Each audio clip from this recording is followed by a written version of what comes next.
오늘 저는 나는 소용없는 인생이 아니다라는 제목으로 은혜를 나누겠습니다.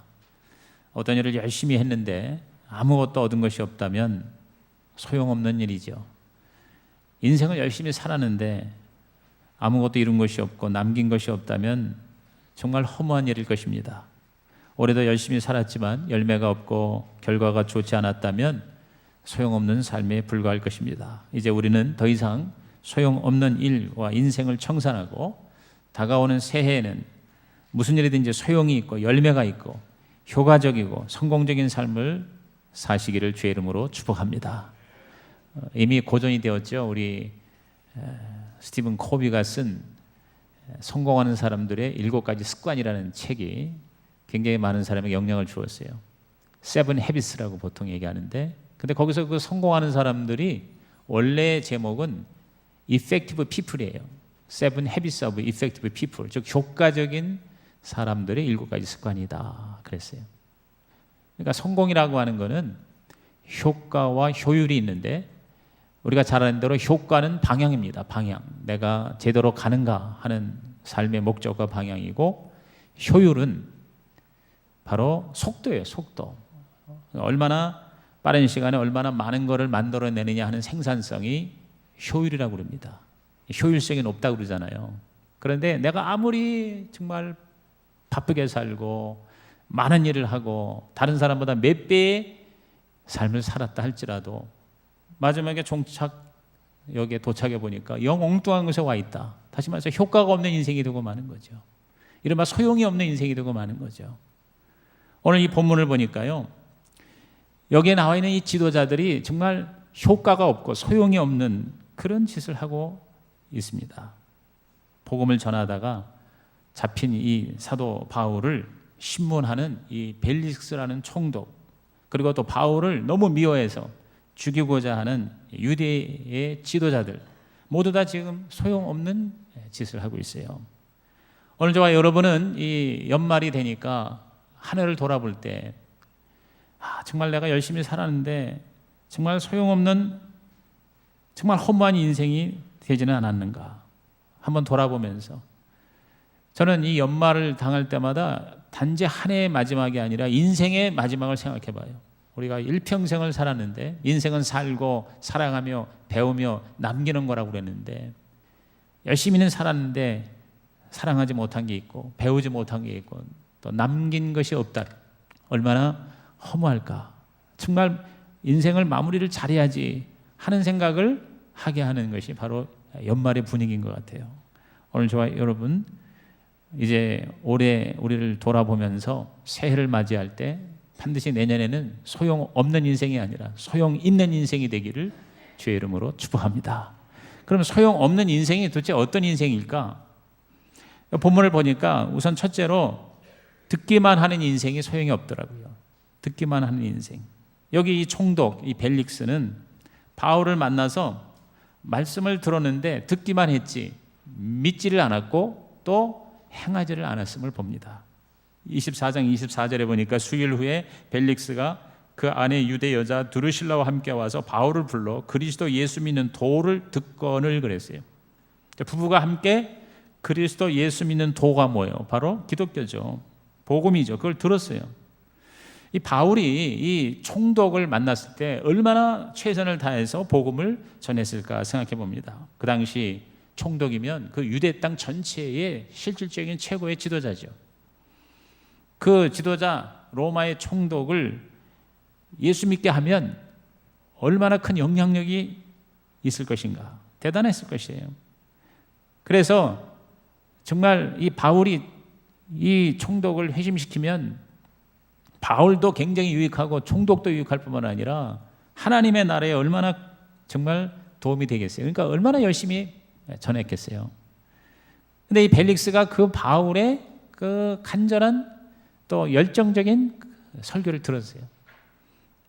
이 총독은 이미 기독교에 대해서 어느 정도 알고 있었어요. 왜냐하면 그 아내가 유대인 여자라고 그랬거든요. 그러니까 아마 그 유대인 아내를 통해서 그리스도교에 대해서 어느 정도 관심을 갖게 됐을 거예요. 그래서 불러서 얘기를 들은 거예요. 22절에 보니까 벨릭스가 이 도에 관한 것을 더 자세히 아는 거로 연기하여 이르되 천부장 루시아가 내려오거든 너희를 처결하리라 하고 그랬어요. 그래서 바울에 대해서 굉장히 호의적이었어요. 그래서 23절에 보면은 이제 자유를 주고 친구들이 돌봐주는 걸 금하지 말라. 그러니까 좀 감옥에 있지 않고 조금 자유롭게 놔뒀어요. 재판을 받으러 가는 과정이거든요. 그렇게 2년 동안이나 27절에 보면은 이태가 지난 후 그래요. 그러니까 2년 동안 그 바울을 불러다가 그리스도에 대해서 말씀을 들었어요. 근데 이렇게 듣기만 했지, 그런데 그 예수를 영접하거나 믿거나 그리고 그 하나님의 뜻대로 행하지가 않았다는 것입니다. 오늘 우리도요, 올해 많은 설교를 듣고 많은 좋은 메시지를 들었지만 그것을 강력히 내가 믿고 그리고 행하지 아니했다면 소용없는 인생이 되고 마는 것이죠. 우리는 들었으면 그걸 강력하게 믿어야 되고 또한 그것을 실천해야 되는 것입니다. 예수님이 직접 말씀하셨어요. 요한복음 5장 24절, 이건 암송구절입니다. 우리 다 같이 큰 소리로 시작. 내가 진실로 진실로 너희에게 이르노니 내 말을 듣고 또 나 보내신 이를 믿는 자는 영생을 얻었고 심판에 이르지 아니하나니 사망에서 생명으로 옮겼느니라. 한번 따라합시다. 듣고 믿는 자는, 하나님 말씀을 듣고 믿는 자는 엄청난 소용이, 엄청난 유익이 있는데 그게 뭐냐? 영생을 얻고 심판을 받지 않고 죽음도 정복하고 하나님의 생명을 얻는다. 할렐루야. 하나님의 말씀을 들을 뿐만 아니라 그것을 믿는 자는 이렇게 엄청나게 하나님의 복이 임한다. 뿐만 아니라 믿을 뿐만 아니라 행할 때에 정말 하나님께 크게 영광이 되고 복을 받는다. 자, 누가복음 6장 47절 말씀 우리 다 같이 읽습니다. 시작. 내게 나와 내 말을 듣고 행하는 자마다 누구와 같은 것을 너희에게 보이리라 그랬어요. 따라합시다. 듣고 행하는 자 그랬어요. 올해 우리가 여러 가지 많은 말씀을 듣고 또 계획을 하고 그랬는데 그것을 내가 강력하게 믿음을 가지고 순종하고 실천하지 않았다면 오늘 다시 한번 하나님 앞에 우리 자신을 돌아보고 우리 내년에는 반드시 행하는 자가 되고 믿는 자가 되기를 주님의 이름으로 축복합니다. 올해는 내가 성경을 반드시 한 번이라도 통독해야 되겠다 계획만 세웠지 그것을 우리가 실행하지 않았습니다. 또한 기도를 하루에 30분이라도 해야지, 다 말씀 듣고 해야지 하면서 하지 못한 거, 이게 다 소용이 없잖아요. 그래서 이런 것들을 이제 앞으로는 반드시 우리가 순종하는 자가 되어 저와 여러분의 삶이 최고의 삶이 되기를 주의 이름으로 축원합니다. 어제 제가 이렇게 신문을 보니까 어떤 아빠가 자기 딸이 거의 꼴등을 했어요. 230등, 전교 230등 하는 한 250명 중에 그 딸을 잘 이렇게 케어해서 서울대학 경영학과에 입학을 시켰더라고요. 그리고 수능에도 5과목을 만점을 맞게 했어요. 그래서 그거 이제 책으로도 나오고 그 인터뷰한 게 나와 있더라고요. 근데 거기도 보면은 그 아빠가 그 딸에게 이렇게 이끌어 준 것이 다 뭐냐면은 거의 뭐냐면 이 실천이에요, 실천. 5가지가 나와 있는데 예를 들어서 첫째가 노력하면 지능이 성장한다는 그 믿음을 심어줬다. 노력이죠. 믿음이죠. 그 다음에 2번째는 머리 좋다는 칭찬보다는 끈기를 칭찬했다. 3번째는 자기를 되돌아보는 습관을 가지게 했다. 4번째는 점수가 아니라 계획을 완수하는 과정을 중요시했다. 그리고 5번째는 유산소 운동, 그리고 매일 15분 이상 명상을 하게 했다. 이랬어요. 그러니까 우리가 어떠한 계획을 했을 때 그것을 할까 말까 하는 게 아니라 일단 하면요, 우리의 몸에 있는 이 뇌가 일단 몸이 움직이면 멈추는데도 에너지가 소모되기 때문에 하던 일을 계속하는 게 더 합리적이라고 판단하면서 계속 가는 그러한 경향이 있다. 그래서 시작의 반이라는 말이 심리적으로 굉장히 맞는 얘기라는 거죠. 오늘 저와 여러분이 하나님 말씀 들었으면 그냥 들은 것으로 끝내지 말고 그것을 반드시 시작의 반이라고 행동으로 시작하고 움직이고 실천하여 여러분의 삶이 소용없는 인생이 아니라 소용 있는 인생으로 전환되는 연말 연시가 되기를 주님의 이름으로 축복합니다. 우리 말씀을 들으면 반드시 행해야지, 행하지 않으면 그것은 죽은 믿음이라고 아주 직설적으로 말씀해 주신 분이 바로 야고보 사도죠. 야고보서 2장 17절 다 같이 시작. 이와 같이 행함이 없는 믿음은 그 자체가 죽은 것이라 그랬어요. 행함이 없는 믿음은 죽은 것이다. 또 야고보서 2장 20절 시작. 아하 허탄한 사람아 행함이 없는 믿음이 헛것인 줄을 알고자 하느냐 그랬어요. 여기 헛것이라는 말이 영어에서 보면 useless, 즉 소용이 없다 이렇게 나와 있습니다. 올해 우리가 설교를 주일날 한 번도 빠짐없이 들었다면 주일날만도 52번 들었을 거 아니에요. 그렇죠? 50번. 오늘까지 51번이네요. 근데 그렇게 설교를 우리가 말씀을 들었는데 정말 내가 몇 가지를 강력히 믿고 행동으로 옮겼을까? 한번 우리 자신을 돌아보고 우리 내년에는 여러분이 말씀대로 순종하고 사는 한 해가 되기를 주의 이름으로 축복합니다. 요한 칼빈은 하나님에 대한 모든 지식은 순종을 통해 나온다라는 말을 했어요. 하나님에 대한 모든 지식은 순종을 통해서 나온다. 우리가 많이 듣고 많이 배워서 하나님을 아는 게 아니라 바로 행동으로 옮길 때, 순종할 때 우리는 하나님을 확실하게 알게 된다 그랬어요.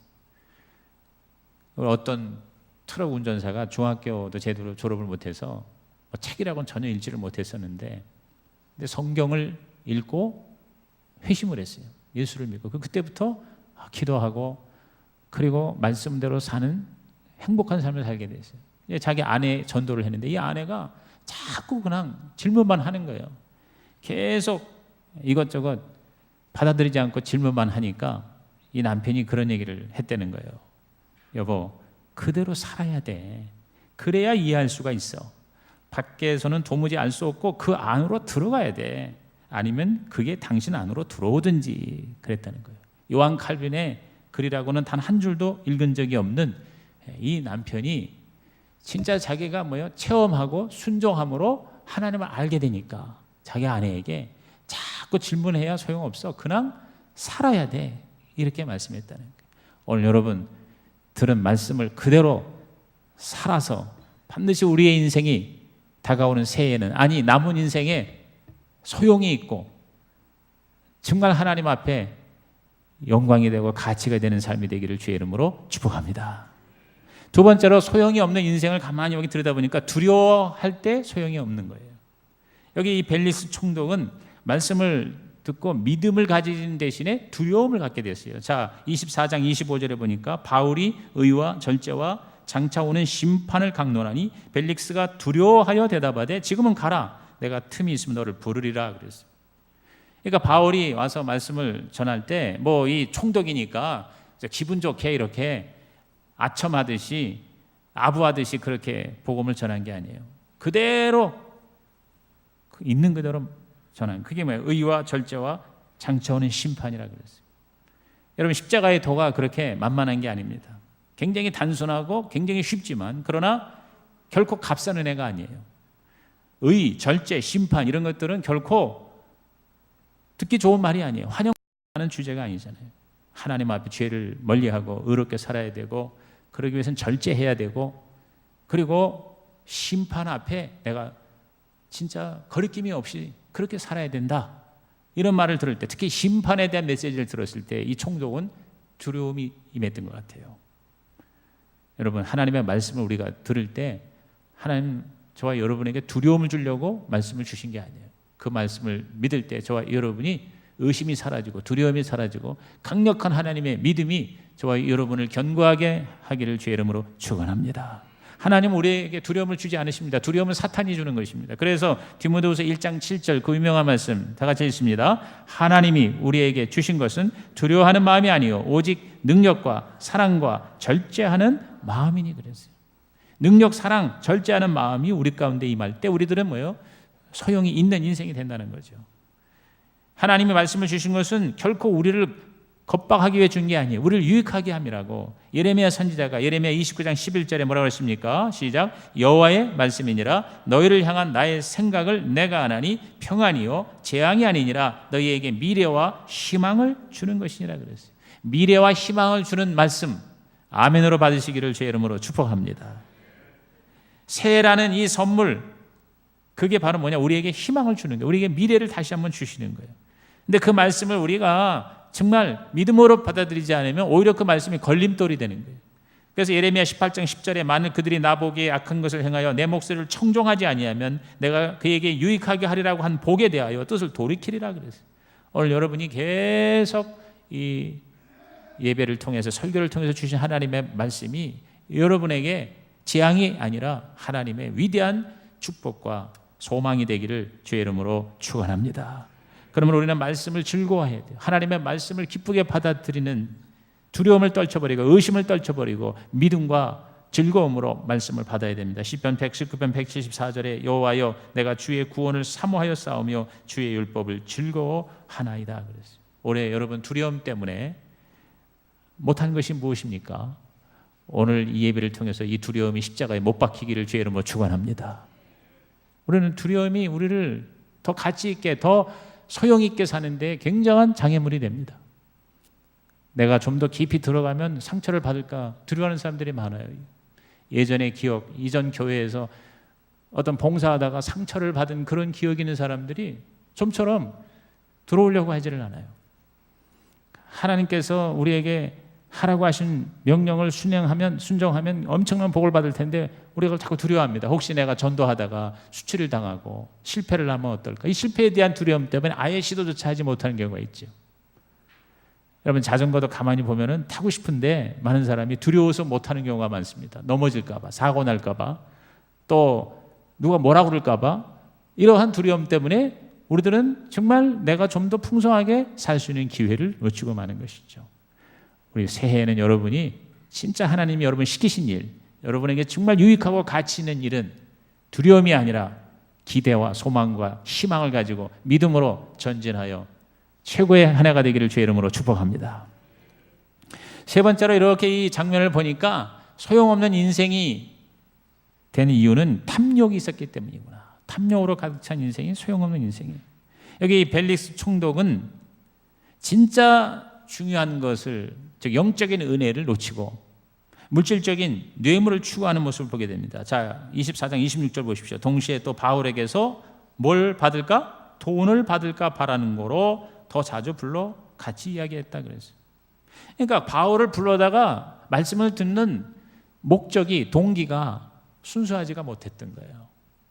사실 총독이면 얼마나 진짜 부족함이 없잖아요. 제가 이 가이사라 그 해안 도시거든요. 거기에 총독 관저가 있어요. 그러니까 로마에서 한 나라를 대신 가서 다스리라 하고 임명한 게 총독이에요. 그 나라의 왕이죠.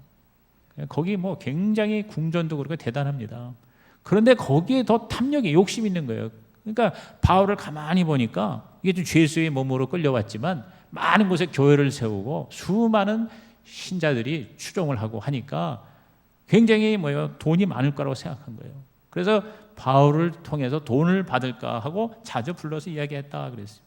이중적인 마음, 정치적인 의도, 기회주의적인 태도, 이런 것들이요 우리가 굉장히 대단하게 사는 것 같지만 사실은 useless, 소용이 없는 인생이 되고 마는 것입니다.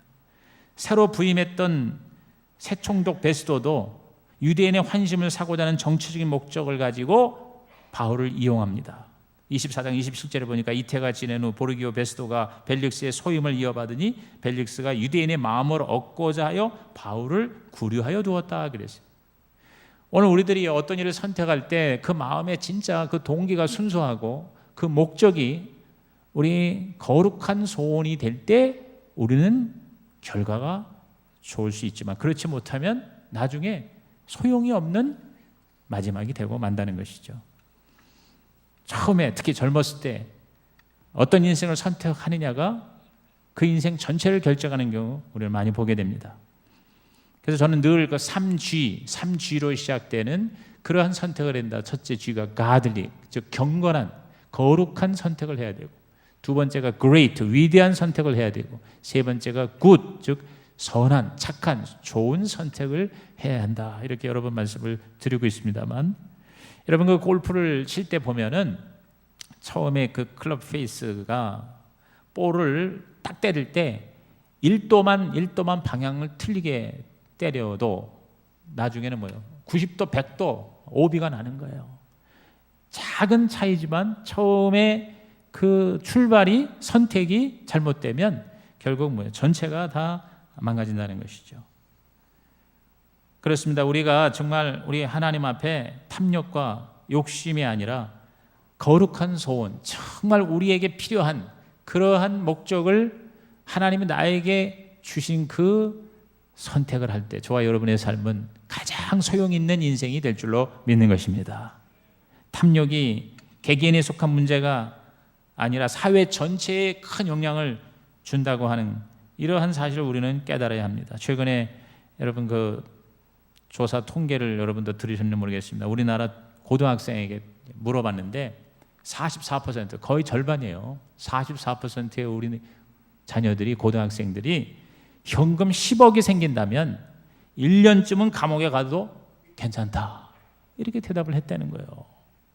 어떻게 우리 교육을 받았는지 다시 말해서 그렇게 탐욕이 벌써 우리 젊은 10대의 우리 중고등학생들을 지배하고 있는 거예요. 이 잠재적인 탐욕이 비윤리적인 행동으로 현실화될 수 있다고 하는 그런 걱정을 하게 하죠. 듀크 대학의 행동경제학자인 댄 에리얼리는 사회를 부패하게 만드는 것은 소수의 엄청난 타락이 아니라 다수의 작은 비윤리적인 행동이라 이렇게 지적을 합니다. 그러니까 많은 사람들의 생각에 점점 더 뭐예요? 욕심, 탐욕. 요새 지금 문제가 이 공기업의 문제인데 공기업마다 지금 빚이 말이에요. 뭐 수십조. 그래서 어떤 공기업은 하루에 이자만 100억을 넘게 이자로만 그렇게 지불을 하고 있는데도 불구하고 거기에 뭐 연봉이라든가 또 성과급이라든가 뭐 그런 잔치를 벌인다든가 이런 것들이 뭐예요? 많은 사람들을 절망하고 낙심하게 한단 말이죠. 그 파업이 매년 되는 어떤 대기업에서 전체 생산재 근로자들까지 다 합해도 연봉이 9천에서 거의 1억이 된단 말이죠. 이 중소기업에서 일하는 사람들 뭐 정말 연봉이 2천, 3천이 안 되는 경우가 허다한데 그 몇 배가 되는 그런 연봉을 받으면서도 계속 뭐냐면 파업을 통해서 더 우리에게 더 뭘 달라 이런 것들이 뭐야 많은 사람들을 힘들게 하는 거죠. 그 엊그제 뉴스를 보니까 어떤 사람이 한 3천억을 사기를 했어요. 횡령을 했단 말이에요. 그러고는 이제 도피 생활을 하는 거예요. 그래서 15년을 이제 도피 생활을 하는데 그 공소시효가 15년이라는 거예요. 근데 어디로 도피했냐면 중국으로 갔어요. 그래서 중국에서 한 10몇 년을 지금 이제 숨어 살다가 거기서 또 사기죄를 또 졌어요. 그래서 중국의 정부에 의해서 12년 감옥 옥살이 선고를 받고 지금 복역 중에 있어요. 그 끝나는 게 뭐 2010년인가 뭐 그렇게 되는데 그런데 공소시효가 지금 15년이 다 돼가니까 그걸 이제 발견한 거예요. 그래가지고 우리나라 정부에서 중국에다가 연락을 해가지고 그 감옥에 있는 사람을 잠시 빌려달라 데리고 온 거예요. 그래서 엊그제 보니까 공항에 왔더라고 붙잡혀서. 그래서 우리나라 감옥에서 딱 7일 동안만 이제 감옥 생활을 하면 공소시효가 다시 시작한다는 거예요. 15년을. 그래서 7일 동안 있다가 다시 중국에 돌려보내고 그럼 중국 감옥에서 형기 다 산 다음에 그 사람 이제 형기 마치고 나오면 다시 우리나라 와가지고 15년을 더 감옥에서 살아야 돼요. 탐욕으로 말미암아 그의 인생에 내가 계세를 보니까 한 40년 동안 숨어 살고 감옥에서 살아야 하는 그러한 소용없는 인생으로 인생이 마무리돼요. 나이를 보니까 감옥에서 돌아가셔야 돼. 가만히 보니까. 탐욕으로 말미암아 우리가 얼마나 useless, 소용이 없는 인생이 되는가. 성경을 말씀합니다. 야고보서 1장 15절입니다. 다 같이 시작. 욕심이 잉태한즉 죄를 낳고 죄가 장성한즉 사망을 낳느니라 그랬어요. 욕심이 결국 우리를 망하게 한다. 여러분 그 유명한 머피의 법칙을 보면요, 잘못된 소지가 있는 것은 어김없이 잘못된다라는 그런 법칙이 있어요. 처음부터 출발이 잘못되면 반드시 잘못되게 돼 있다. 또 다른 법칙이 뭐냐면 쓰레기는 반드시 쌓이게 마련이다. 그랬어요. 쓰레기는 내버려두면 계속 쌓인다. 여러분 집에 보면 쓰레기 안 치우면요 계속 쌓여요. 제가 이제 집에 이것저것 있는데 그거를 한 군데 방에다가 몰아놨어. 방이 비었길래. 근데 처음에는 조금 있어. 근데 한 1년 지나니까 거기가 가득 차서 문이 안 열려. 거기에 계속 쌓이는 거예요. 그러니까 여러분 우리 이사할 때마다 그런 거 느끼죠? 왜 이 잡동사니가 이렇게 많아? 오늘 우리 인생의 쓰레기가 계속 쌓이는 거예요. 저와 여러분의 걱정, 근심, 좌절, 두려움, 여러 가지 죄악의 이런 쓰레기가 공해가 계속 쌓이는 거예요. 우리가 예배를 드리고 여러분이 주일날 와서 말씀을 듣고 기도를 하는 게 뭐냐면 그 쓰레기 치우는 거예요. 그 영적인 쓰레기를 여러분이 뭐예요? 말씀의 빗자루로 치우고 기도에 여러분 소독을 하는 거예요. 오늘 저와 여러분이 우리 하나님 앞에 하나님의 뜻대로 살 때 여러분의 인생의 모든 쓰레기가 다 치워지기를 주의 이름으로 축원합니다. 이 세상에 있는 모든 것이 결국 다 뭐냐? 소용이 없는 것이다. 요한 사도가 요한일서 2장 16절에 말씀했죠. 다 같이 읽습니다. 이는 세상에 있는 모든 것이 육신의 정욕과 안목의 정욕과 이생의 자랑이니 다 아버지께로부터 온 것이 아니요 세상으로부터 온 것이라. 오늘 이 한 해를 마무리하면서 저와 여러분 이제 다가오는 새해에는 아니 지금 이 시간부터는 세상에 쓸데없는 거 소용없는 거 헛것이 아니라 하나님의 영원한 가치를 추구하며 살아가리라. 이렇게 결단하는 시간 되기를 주의 이름으로 부탁합니다. 마지막 이렇게 이 장면을 보니까 불법으로 남을 해치는 인생이 소용없는 인생이구나. 여기 보니까 이 총독과 함께 결탁한 이 유대의 이 제사장들, 유대의 지도자들, 최고 지도자들이에요. 한두 명도 아니야, 수십 명이 이 바울 하나를 죽이려고 지금 법을 어기고 있습니다. 사도행전 25장 2절에서 3절 보니까 대제사장들과 유대인 중 높은 사람들이 바울을 고소할세 베스도의 호의로 바울을 예루살렘으로 옮기기를 청하니 이는 길에 매복하였다가 그를 죽이고자 함이로라 그랬어요. 지금 이 바울이 로마 시민권을 가졌기 때문에 나는 황제 앞에 가서 재판을 받겠다라고 어필을 했어요. 호소를 했어요. 그게 받아들여진 거예요. 그래가지고 이 바울이 지금 가이사라를 거쳐서 로마로 가는 중에 이제 총독과 함께 보내고 있는 중이에요. 근데 새 총독이 오니까 이 유대의 이 제사장들, 대제사장 그리고 지도자들이 이제 가서 이제 정치적으로 작업을 하는 거죠. 그래서 예루살렘으로 다시 우리 이 바울을 잠시 보내달라. 그러면 그 가는 길에 매복하였다가 암살을 하려고 하는 거죠. 불법이죠. 정말 여러분 제사장과 대제사장이라면 사람을 죽이는 자가 아니라 살리는 자가 돼야 되잖아요. 정당한 재판도 받지 않고 바울을 죽이려고 하는 것은 이것은 하나님의 마음이 아니고 그건 제사장으로서 할 일이 아니거든요. 제사장이 되려면 얼마나 많은 여러분 수고를 했겠어요. 얼마나 많은 훈련을 받았겠어요. 오늘 우리가 목사가 제대로 되려면 대학을 졸업하고도 대학원 3년을 졸업하고 또다시 3년을 전도사로 그렇게 경험을 쌓고 그래서 고시를 보고 그리고 경력을 쌓아서 한 사람의 목회자가 되는데 그런데 목회자로서의 원칙을 법을 지키지 않고 불법을 하게 될 경우 어떻게 되느냐 한꺼번에 망가지는 거거든요. 목회자뿐이겠습니까? 우리 모든 성도들도 자신의 직분이 있고 자신의 사명이 있고 자신의 위치가 있는데 그런 모든 것들이 다 뭐예요? 소용이 없는 것이 되고 만다는 것이죠. 오늘 저와 여러분은 예수님처럼 남을 죽이는 자가 아니라 살리는 자의 삶을 살기를 주님의 이름으로 부탁합니다. 요한복음 6장 39절 말씀 다 같이 읽습니다. 시작. 나를 보내신 이의 뜻을 행하려 함이니라. 나를 보내신 이의 뜻은 내게 주신 자 중에 내가 하나도 잃어버리지 아니하고 마지막 날에 다시 살리는 이것이니라. 어떻게든지 살리는 것이다. 그래서 하나님의 법은 뭐냐? 살리는 거예요. 근데 그 하나님의 법을 어기면 결국 심판을 받게 됩니다. 요한일서 3장 4절에 죄를 짓는 자마다 불법을 행하나니 죄는 불법이라 그랬어요. 내가 모르고 지어도요. 고의가 아니라도요. 여러분 법에 저촉이 되면은 결국 거기에 대한 심판을 받게 된다는 것입니다. 열심히 내가 나 나름대로는 주님 위해서 산다고 하고 나는 잘 산다고 하는데 그런데 이런 결과가 나올 수가 있어요. 예수님이 직접 하신 말씀입니다. 마태복음 7장 23절 우리 마지막으로 읽고 말씀 마치겠습니다. 시작. 그때 내가 저희에게 밝히 말하되 내가 너희를 도무지 알지 못하니 불법을 행하는 자들아 내게서 떠나가라 하리라 그랬어요. 불법을 행하는 자라 그랬어요. 얼마나 기가 막히세요. 얼마나 진짜 이것이 허무하고 소용이 없는 인생이겠어요. 열심히 주의 이름으로 여러 가지 일을 했는데 불법을 행하는 자라. 우리 이런 마지막이 되지 않고 잘했다 착하고 충성된 종아 이렇게 인정받는 저와 여러분의 삶이 되기를 주의 이름으로 축복합니다.